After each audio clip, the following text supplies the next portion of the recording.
This one I'm going to be going over the greatest opportunity of our lifetime. But 95% of the people out there are still sleeping on it.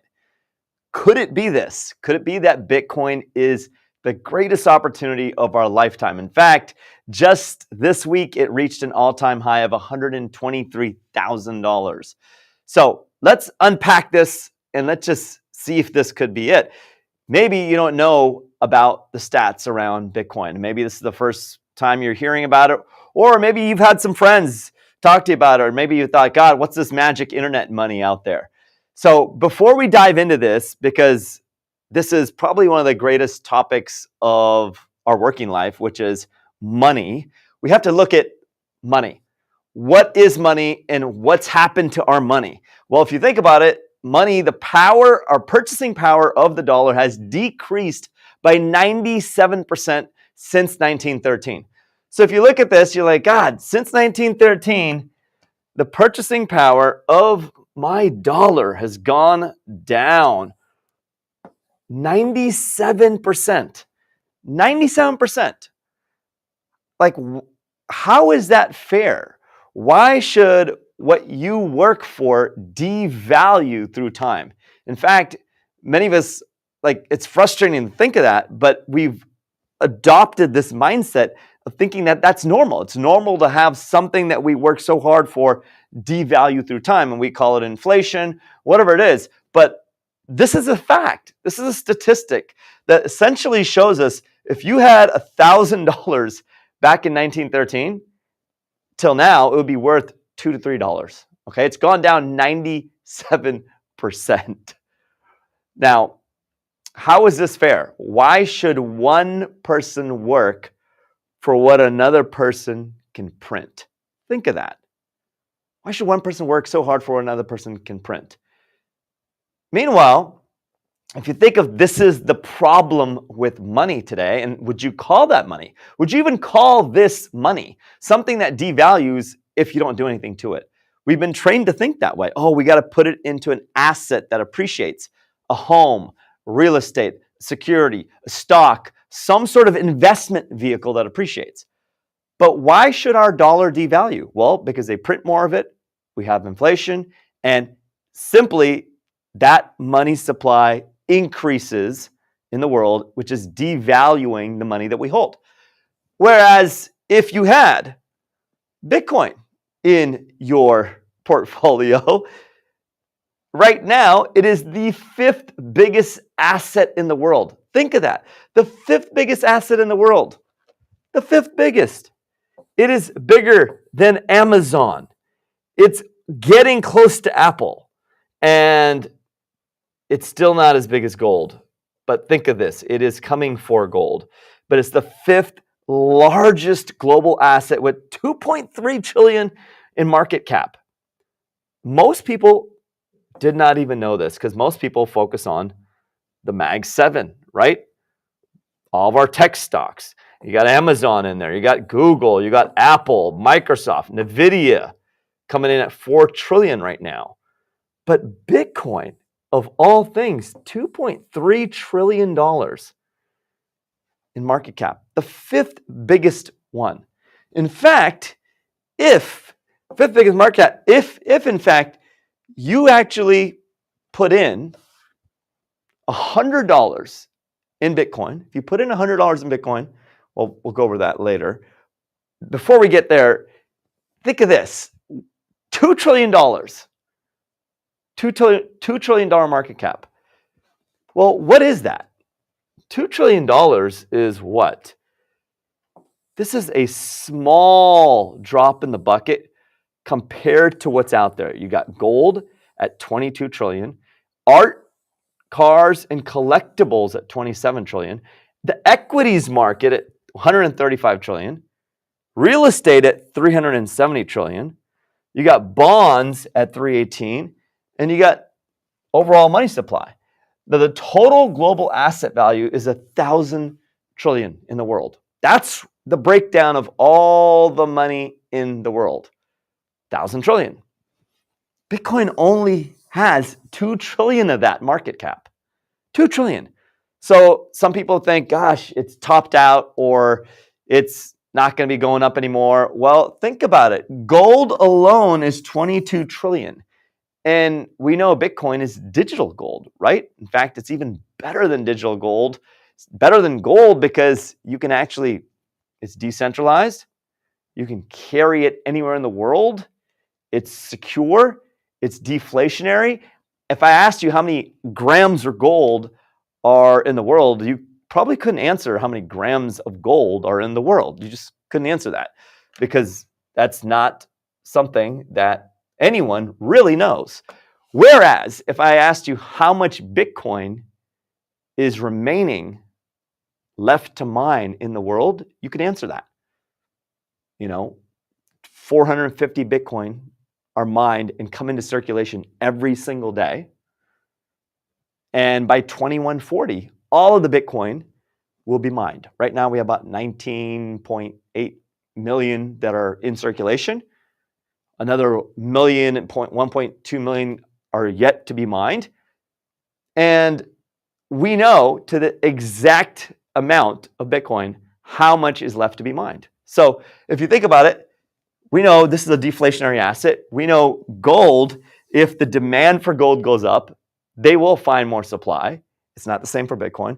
So if you look at it, this is just like $2 trillion versus a $22 trillion asset, which is gold. So there is tremendous upside left here in the mix. Not only that, we also know that the issuance schedule for Bitcoin, less and less gets issued every 4 years. So we just had the Bitcoin halving last year in 2024, where we had 900 Bitcoin were coming out into circulation into the marketplace every single day.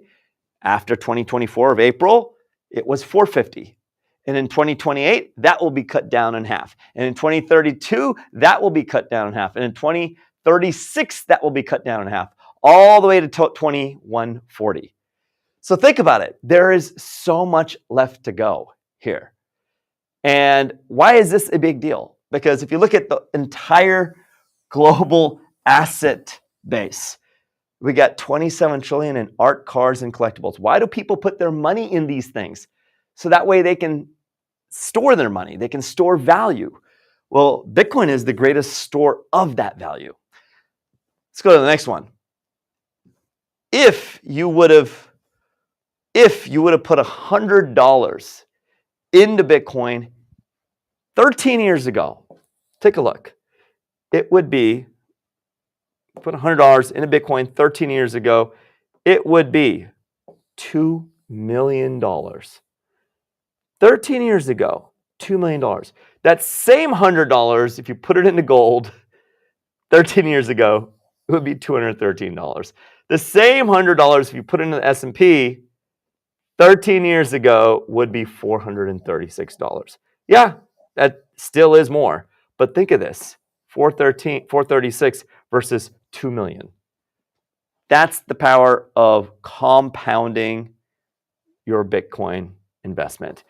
And as we go through, you'll see that's what a compound annual growth rate of 69% can do for you. And that is the CAGR for Bitcoin, 69.5% compound annual growth rate. Now, gold is about 15%, and the S&P is around 8 to 10%. So if you look at the numbers here, 69%. If you add up all the last 14 years, how much Bitcoin has appreciated in value, first year, second year, third, fourth, fifth, sixth, all of this comes out to 69.5%. What does this mean? This means that every year, on average, it goes up in value by 69% of the previous year. Now, how many companies do that consistently for 14 years? It's hard to find a company that, goes up 30% in value every single year for 14 years, let alone 69.5%. Yeah, did it have some years that it was 46%? Oh yeah, 62%, 30%? Sure. But on the average, you're looking at 69.5%. There hasn't been a single investment that has returned a greater yield than Bitcoin in the last 10 years. Just ChatGPT it. Ask, what has been the single greatest investment in the last 10 years, including NVIDIA? It's Bitcoin. It's Bitcoin. So could this be the greatest opportunity of our lifetime? Think of that. Where would you want to store your time and energy? In a stock, in a security, in a car, in an art piece, in a real estate project, or in something that is the hardest form of money, that is deflationary, that cannot be printed. They can't print more of it. They can't create more of it. It's truly scarce. It's transportable within seconds. I can send it to anyone without, it's permissionless. I don't need anyone's permission to send it. There is no CEO. There is no governing body. It can't be controlled by a person or a board. Where would you want to put your money into? If you see the stats here, you can see how powerful this is.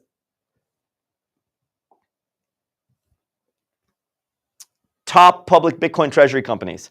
Now companies are coming out and they're holding Bitcoin in their treasury. Well, what does this mean? Companies have money in the treasury and they have to do something with that money. They can buy back their own stock. They can invest in research. They can invest in other things to help grow the business. They can take a portion of that money and invest in other areas. But what they're doing is there's over 150 Bitcoin treasury companies now, and it's growing. These numbers are even a little dated because this is from a few weeks ago. But look at this, MicroStrategy. I think they have over 600,000 now. Morrow Holdings. All of these companies have a public Bitcoin treasury. So they're investing into Bitcoin, including Tesla, with the money that they have in their treasury. Think of that. How powerful is that? They're investing billions of dollars into this asset class with the money they have in their treasury. Next, this was big news. This was a big one. U.S. Federal Housing Finance Agency issues order to count Bitcoin and crypto as an asset for a mortgage. Oh my God, this was massive. So now if you own Bitcoin and you hold Bitcoin and crypto and wherever you're holding it, whether it's you're self-custodying it or you have it in an exchange, this makes it so that way the banks have to acknowledge your holdings as an asset for a mortgage. So if you had $100,000 worth of crypto before, banks would not be able to acknowledge that as an asset. They're like, it's not in USD or dollars. Now they have to acknowledge that as an asset because this is an order to count Bitcoin and crypto as an asset for a mortgage by the U.S. Federal Housing Finance Agency. Okay? And this is directly to Fannie and Freddie Mac. Fannie Mae and Freddie Mac. So we're seeing tremendous innovation and regulation that's occurring in this space. And if you're not on top of this, if you're not learning about this, then you're going to be missing out. And if you're overlooking this opportunity right now, where we're still small, only $2 trillion, then you're overlooking this asset class, which is right now the 5th biggest asset class in the world. And it's only growing and it's super scarce. And this is the best place to store your monetary value. Competing against this, which is the dollar, which has declined 97% since 1913. So, is this the greatest opportunity of our lifetime that 95% of people are sleeping on? Well, I don't know. You tell me. From what I've seen here, this can be, and it possibly could be the greatest opportunity of our lifetime when it comes to storing and growing your wealth.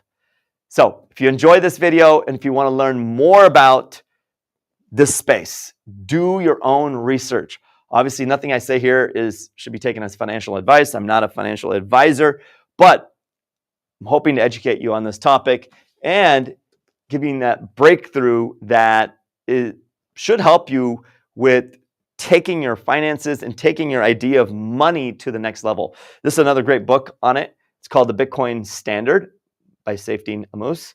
Amazing book. This is a great one to read. And I'll also put some notes onto people you can follow on their podcasts and their YouTube channels as well that I've learned from as well.